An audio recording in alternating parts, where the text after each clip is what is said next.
Kuya, o paano to? Paano ko to kakainin pag gantong karami? Bawasan mo.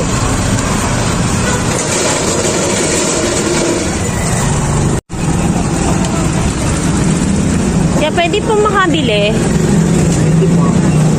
Magkano po sa pusit? 10 pesos. 15 pesos. Ito po, ate. Wala pong tigbe-20. Wala po. 2 kung 20 pesos. Ano naman? Tama nga naman si Kuya. Dalawa lang po para 20. Kaya masarap po ba itong sausawan niyo? Oo naman. May togi pa na, Kuya. 3 na yan pag bumili ka ng pusit. Hindi naman lahat. Siyempre. Ah, bawal ho ba marami? Hindi, okay yung marami. Sabi mo kasi lahat. Hindi naman lahat. Ang daming sibuyas ito, Kuya. Ano yan? Sabi niyo. Oo.